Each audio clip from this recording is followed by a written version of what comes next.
Hello दोस्तों, कैसे हैं आप सब। सभी वनस्पतियों के इस विचित्र संसार में अनेक आश्चर्यजनक अजूबे भरे पड़े हैं। उन्हीं में से एक अजूबा है मांसाहारी पौधों के संसार का। लेकिन दोस्तों जरा बच के रहिएगा, क्योंकि इनमें से कुछ पौधे ऐसे भी हैं जो दिखते तो बड़े ही सुंदर हैं, लेकिन इनकी प्रकृति जानलेवा है।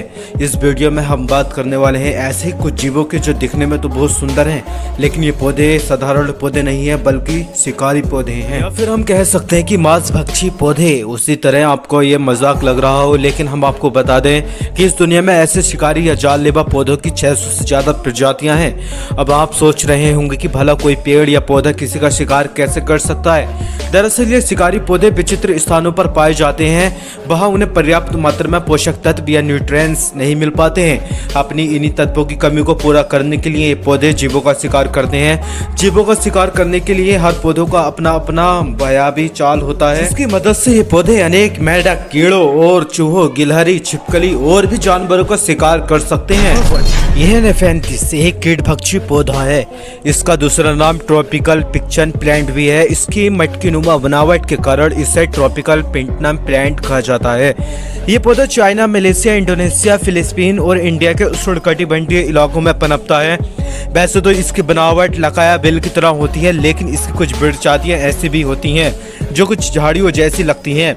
इसे कभी कभी मंकी कप्स भी कहते हैं, क्योंकि इसकी बनावट मटकी नुमा होने के कारण कई बार बंदर इसमें आकर पानी पीते हैं। मैलिम रूप से ये पौधे नम और दलदल जगहों पर उगते हैं।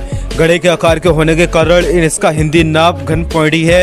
ये कीटभक्षी पौधे न सिर्फ कीड़ों का शिकार करते हैं, बल्कि मेंढक, चूहे, गिलहरी, छिपकली आदि का शिकार भी करते हैं, लेकिन मुख्य रूप से इनका भोजन कीड़े ही हैं। अब सवाल ये आता है कि आखिर ये शिकार कैसे करते हैं। दरअसल इनकी मटकीनुमा रचना के ऊपर जो ग्रंथियां होती हैं वो द्रवित पदार्थों का निर्माण करती है। ये पदार्थ कीटों को आकर्षित करती हैं। कीट पदार्थ वगैरह आकर बैठ जाते हैं और फिर चिकनावट के कारण 8 से 9 सेंटीमीटर अंदर फिसल जाते हैं। कीट पदार्थ वगैरह आकर बैठ जाते हैं और फिर चिकनावट के कारण 8 से 9 सेंटीमीटर अंदर फिसल जाते हैं, जिसके बाद ये अंदर उपस्थित द्रव में डूब जाते हैं और इस तरह ये पौधा किसी जीव में पोषक तत्व लेकर उसे पचा लेता है। जैनलेजिया अधिकतर ऐसे क्षेत्रों में पाया जाता है जहाँ पर ह्यूमिडिटी ज्यादा होती है। अर्ध जलीय क्षेत्रों में ये कीटभक्षी पौधे ज्यादा पनपते हैं। अफ्रीका और अमेरिका इन दोनों का खास निवास स्थान है। दरअसल जैनलेजिया पीले फूलों वाला एक घास जैसा पौधा होता है। इसमें 2 अलग अलग प्रकार की पत्तियां पाई जाती हैं, एक जमीन पर जिसे हम आसानी से देख सकते हैं और एक दूसरा जमीन के अंदर जो जड़ों का काम करती है। ये पत्तियां पानी को अवशोषित करती हैं। साथ ही अंडरग्राउंड पत्तियों का खास काम है इन छोटे छोटे कीड़ों को लुभाना और अपनी तरफ अट्रैक्टिव करना और जाल में फंसाने और फिर उन्हें खाना। इन पौधों के जाल के अंदर जाना जितना ज्यादा आसान होता है, बाहर जा आना उतना ही ज्यादा मुश्किल होता है। इसकी पत्तियां जमीन के अंदर खाली ट्यूबनुमा रचना का निर्माण करती हैं जो सर्पाकार होती हैं, जिसमें पानी के प्रभाव के साथ कोई भी कीट इसके अंदर चला जाता है और फिर कभी वापस नहीं आ पाता। बाहर आते हैं तो सिर्फ इसके जीभ के अवशेष। नंबर 3 अब आता है सारासिनिया नेपेतेंस की तरह ये पौधा भी एक शिकारी पौधा है जो उत्तरी अमेरिका और पूर्वी अमेरिका के दलदल में पाया जाता है। इसकी बनावट भी नेपेथिन्स की तरह ही सुराहीदार होती है। ये पौधा अपने फनल के निचले भाग में एक मीठा जूस बनाता है। इस मीठे पदार्थ के लालच में कीड़े मकोड़े इसके ऊपरी मुहारे से होते हुए फनल के निचले भाग तक जाते हैं और फिर फिसलन के कारण ये ट्यूब में उस तरल पदार्थ में गिर जाते हैं। फनल के ऊपरी भाग पर एक ढक्कन होता है जो बारिश के पानी को फलन में जाने से रोकता है। इसमें मौजूद तरल कीड़े मकोड़ों को गलाकर पोषक तत्व जैसे कैल्शियम और मैग्नीशियम चूस लेता है। अगला है ड्रोसिला। ये एक यूरोपियन मांसभक्षी पौधा है जिसे सेंट्यूपी भी कहा जाता है। इन पौधों की लगभग 130 प्रजातियां पाई जाती हैं। इस पर सफेद रंग के फूल आते हैं और पौधे की पत्तियां जमीन पर फैली रहती हैं। पत्तियों पर छोटे छोटे बाल होते हैं जो किसी द्रव का निर्माण करती हैं। जब ये द्रव पत्तियों के शीशे पर होता है और इस पर पूरी रोशनी पड़ती है तो ये बेहद ही चमकीला और सुंदर दिखाई देता है, इसलिए इसे सेंट्यूपी कहा जाता है।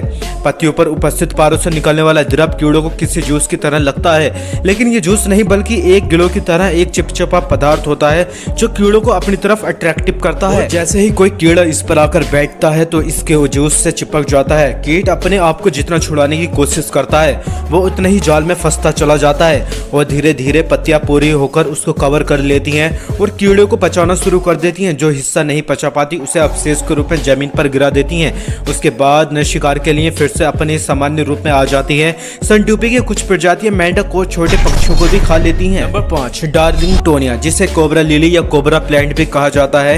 ये सबसे अधिक कैलिफोर्निया में पाया जाता है। इसकी कुछ प्रजातियां भारत के नीलगिरी में भी पाई जाती हैं। इसका नाम कोबरा लिली इसलिए पड़ा क्योंकि ये पौधे की ट्यूबर पत्तियां कोबरा के फन के आकार की होती हैं।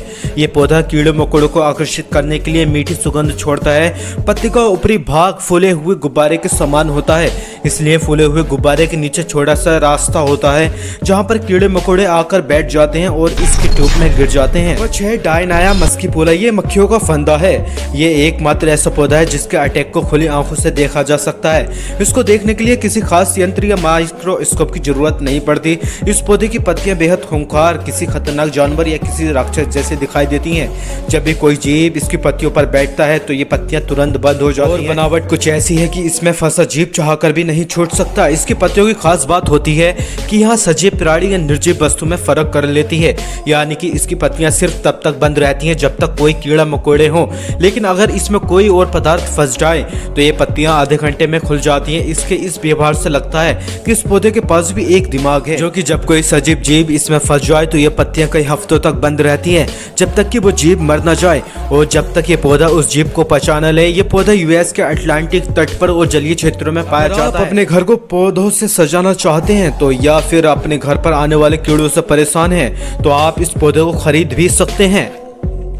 तो दोस्तों आज की वीडियो में बस इतना ही। वीडियो पसंद आई हो तो उसे लाइक जरूर करें और अपने दोस्तों के साथ शेयर करना न भूलें और अपने चैनल मुस्तफा नर्सरी को सब्सक्राइब कर लीजिए। वीडियो को लास्ट तक देखने के लिए धन्यवाद।